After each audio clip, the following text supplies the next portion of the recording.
Hello everyone, welcome to my channel నేర్చుకో. So friends, మీరు కానీ నా ఛానల్ని ఫస్ట్ టైం చూస్తుంటే సబ్స్క్రైబ్ చేసుకోండి. సో ఈ వీడియోలో మనం బేస్ క్లాస్ కన్స్ట్రక్టర్స్కి పారామీటర్స్ని ఎలా పాస్ చేయాలో డిస్కస్ చేద్దాం. సో బేసికల్గా మనం టూ మెథడ్స్ ఫాలో అవుతాం పారామీటర్స్ని పాస్ చేయడానికి. సో ఫస్ట్ మనం మన ఫస్ట్ మెథడ్ గురించి డిస్కస్ చేసి ఆ తర్వాత సెకండ్ మెథడ్ గురించి డిస్కస్ చేద్దాం. సో ఫస్ట్ మనం మన కోడ్ని రాసుకుందాం. Hash include iostream using namespace std semicolon. So next మనం మెయిన్ ఫంక్షన్ని రాసుకుందాం. Int main curly braces return 0 semicolon. So ఇప్పుడు నేను మన క్లాస్ని రాసుకుంటున్నా. Class base curly braces. So నేను పబ్లిక్ మోడ్లో మన యాట్రిబ్యూట్ ఇంకా మన కన్స్ట్రక్టర్ని కాల్ చేస్తున్నా. ఇంట్ ఎక్స్ సెమీకాలన్. సో మన ఫస్ట్ మెథడ్ వచ్చేసి మన డిఫాల్ట్ కన్స్ట్రక్టర్ రాసుకోవడం. సో ఫస్ట్ మన డిఫాల్ట్ కన్స్ట్రక్టర్ని తీసుకుందాం. సో ఇది మన default constructor base curly braces. So మన పారామీటరైజ్డ్ కన్స్ట్రక్టర్ కూడా తీసుకుందాం. సో బేస్ ఇంట్ I X equals to i semicolon. So ఇది మన ఫస్ట్ మెథడ్ అన్నట్టు, మన డిఫాల్ట్ కన్స్ట్రక్టర్ తీసుకోవడం. So solution 1 providing the default constructor. So మన బేస్ క్లాస్ కన్స్ట్రక్టర్స్కి పారామీటర్స్ పాస్ చేయడంలో ఇది మన first method, providing default base class constructor. So దాని తర్వాత ఏం చేద్దామంటే మనం ఒక డిరైవ్డ్ క్లాస్ని కూడా తీసుకుందాం. So class derived colon public base curly braces public colon. So ఇక్కడ నేను పబ్లిక్ మోడ్లో కొన్ని యాట్రిబ్యూట్స్ ఇంకా కన్స్ట్రక్టర్ని తీసుకుంటున్నాం. సో ఇక్కడ నేను యాట్రిబ్యూట్ y తీసుకున్న ఇంటీజర్ టైప్. దాని తర్వాత మన డిరైవ్డ్ క్లాస్ యొక్క కన్స్ట్రక్టర్ని కూడా కాల్ చేస్తున్నా. Derived curly braces X equals to 100 ఇంకా y ఈక్వల్స్ టు 200 అని అసైన్ చేసుకుంటున్నా ఎక్స్ వై వాల్యూస్ని. సో ఇప్పుడు నెక్స్ట్ మనం మన డిరైవ్డ్ క్లాస్ ఆబ్జెక్ట్కి డిరైవ్డ్ క్లాస్కి మన మెయిన్ ఫంక్షన్లో ఆబ్జెక్ట్ని క్రియేట్ చేసుకుందాం. Derived d semicolon cout d.x nline semicolon cout d.y nline semicolon. So x ఇంకా వై వాల్యూస్ని ప్రింట్ చేస్తున్నాం మనం డిరైవ్డ్ ఆబ్జెక్ట్ యూస్ చేసుకొని. సో ఇక్కడ మనం సెమీకాలన్ మెన్షన్ చేయలేదు. Okay, semicolon. సో మనకు 100 ఇంకా 200 వాల్యూస్ అయితే ప్రింట్ అయిపోయినాయి. సో మన d.x ఇంకా d.y ప్రింట్ అయిపోయినాయి. సో ఇది మన ఫస్ట్ మెథడ్ అన్నట్టు. సో దీన్ని నేను కమెంట్ చేస్తున్నా. సో ఒకవేళ మనం default base class constructor use చేయకపోతే మనకి ఎర్రర్ అనేది వస్తుంది. No matching function for call to base scope resolution operator base. So మన డిఫాల్ట్ కన్స్ట్రక్టర్ మెన్షన్ చేయకపోతే మనకి ఇలా ఎర్రర్ వస్తుంది. సో ఆ ఎర్రర్ని ఓవర్కమ్ చేయడానికి మనం ఇక్కడ డిఫాల్ట్ కన్స్ట్రక్టర్ని యూస్ చేసుకున్నాం. సో మనకు సక్సెస్ఫుల్గా అవుట్పుట్ వచ్చింది. సో ఇది మన ఫస్ట్ మెథడ్ అన్నట్టు, డిఫాల్ట్ కన్స్ట్రక్టర్ రాసుకోవడం. సో ఇప్పుడు మనం సెకండ్ మెథడ్ ఏంటంటే మన డిఫాల్ట్ కన్స్ట్రక్టర్ రాసుకోకుండా సెకండ్ మెథడ్ చేద్దాం. సో దీన్ని మనం కమెంట్ చేసేద్దాం. సో మల్టీలైన్ కమెంటింగ్ చేసిన ఇక్కడ నేను. సో ఇప్పుడు మన కన్స్ట్రక్టర్ని తీసుకుందాం. డిరైవ్డ్ క్లాస్కి డిరైవ్డ్ ఇంట్ i comma int j colon base of int base of i. So ఇది మన సెకండ్ మెథడ్ అన్నట్టు. సో ఇప్పుడు ఎక్స్ వాల్యూ వచ్చేసి ఐ ఇంకా వై వాల్యూ వచ్చేసి జే. సో మన ఎక్స్ ఇంకా వై వాల్యూస్ని అసైన్ చేసుకుందాం. సో మన ఆబ్జెక్ట్ క్రియేట్ చేసేటప్పుడు మనం వాల్యూస్ పాస్ చేసుకుంటాం. సో ఇప్పుడు డిరైవ్డ్ ఆబ్జెక్ట్ని నేను క్రియేట్ చేస్తున్నా. Derived d. సో నేను ఎక్స్ వాల్యూస్ ఇంకా వై వాల్యూస్ని పారామీటర్స్ కింద మెన్షన్ చేసుకుంటున్నా 10, 20 అని. సో ఇప్పుడు మన కోడ్ని రన్ చేసుకుందాం.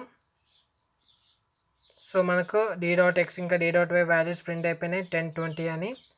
సో ఇది మన సెకండ్ మెథడ్ అన్నట్టు. సో ఇది మన సెకండ్ మెథడ్, బేస్ క్లాస్ కన్స్ట్రక్టర్స్కి పారామీటర్స్ని ఎలా పాస్ చేయాలని చెప్పేసి. సో ఇది మన సెకండ్ మెథడ్, అంటే కాలన్ మన బేస్ క్లాస్ని యూస్ చేస్తాం. ఆ కాలన్ ఇంకా బేస్ క్లాస్.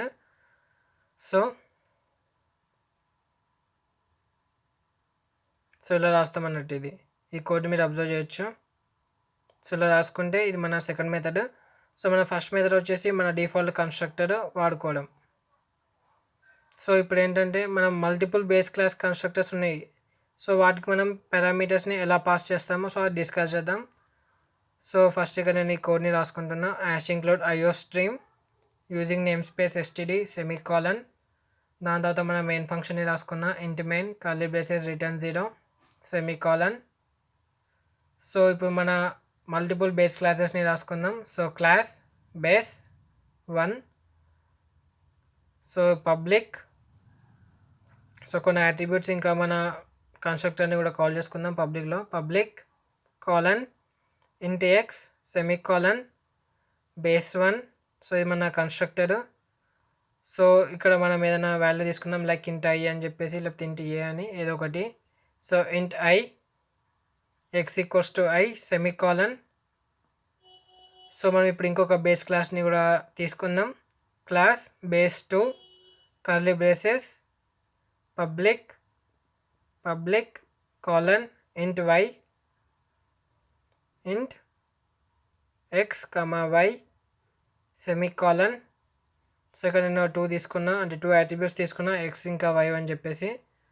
సో ఇప్పుడు మన బేస్ 2 క్లాస్ కూడా నేను constructor రాసుకుంటున్నా. Base 2 int i int j x equals to i semicolon y equals to j semicolon. So మన 2 అట్రిబ్యూట్స్ యొక్క వాల్యూస్ని ఇనిషియలైజ్ చేసుకున్నాం ఐజే అని చెప్పేసి.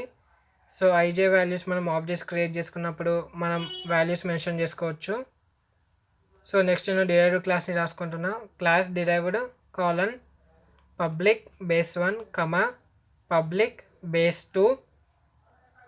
సో మనం ఈ డిరైవ్డ్ అనే క్లాస్ని బేస్ 1 ఇంకా బేస్ 2 క్లాసెస్ నుండి ఇన్హెరిట్ చేస్తున్నాం. సో మనకు మొత్తం 3 వాల్యూస్ ఉంటాయి, ఎక్స్ వై అని చెప్పేసి. సో ఇప్పుడు నేను డిరైవ్డ్ క్లాస్కి నేను కన్స్ట్రక్టర్ రాసుకుంటున్నా. Derived colon base 1 of a, అంటే మన బేస్ 1 క్లాస్లో ఒకటే అట్రిబ్యూట్ ఉంది కాబట్టి base 2 of b. So base 2 of a b. So మన బేస్ 2లో మనకు 2 అట్రిబ్యూట్స్ ఉన్నాయి కాబట్టి ఇక్కడ నేను 2 వాల్యూస్ మెన్షన్ చేసుకున్నా, అంటే 2 వేరియబుల్స్ మెన్షన్ చేసుకున్నా, ఏ బి అని చెప్పేసి. సో ఇక్కడ మనకు ఎక్స్ ఉంది, సో దాన్ని నేను పి అని తీసుకుంటున్నా, అంటే ఎక్స్ అలా కన్ఫ్యూజ్ కాకుండా ఉండడానికి. So p equals to a, p equals to a, అంటే మన బేస్ 1లో ఉన్న అట్రిబ్యూట్కి ఏ అనే వాల్యూని అసైన్ చేసుకుంటున్నా.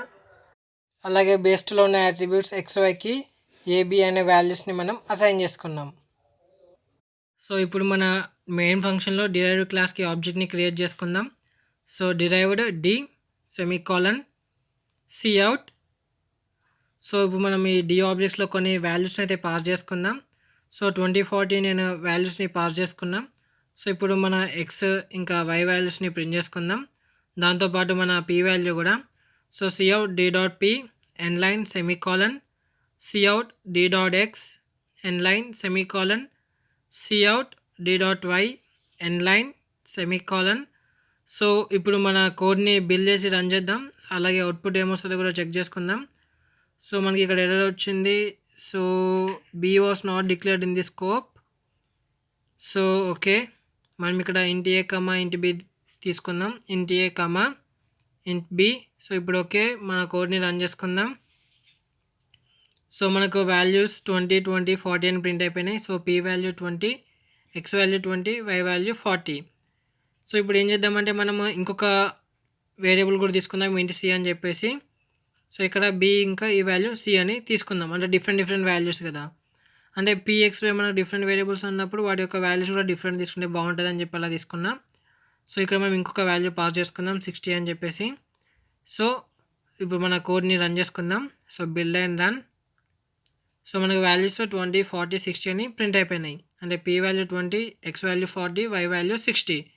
సో ఇది మనకు మల్టిపుల్ బేస్ క్లాస్ కన్స్ట్రక్టర్స్కి ఇలా మనం పారామీటర్స్ పాస్ చేసుకుంటాం.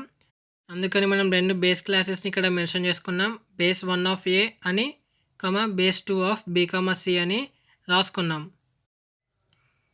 సో ఈ వీడియోలో మనం మన బేస్ క్లాస్ కన్స్ట్రక్టర్స్కి పారామీటర్స్ని ఎలా పాస్ చేయాలో తెలుసుకున్నాం. సో నెక్స్ట్ వీడియోలో మనం వర్చువల్ ఫంక్షన్స్ గురించి డిస్కస్ చేద్దాం. సో ఫ్రెండ్స్, మీకు కానీ ఈ వీడియో నచ్చినట్టయితే లైక్ చేయండి, షేర్ చేయండి, అలాగే మన ఛానల్ని కూడా సబ్స్క్రైబ్ చేసుకోండి. Thank you for watching. Keep learning.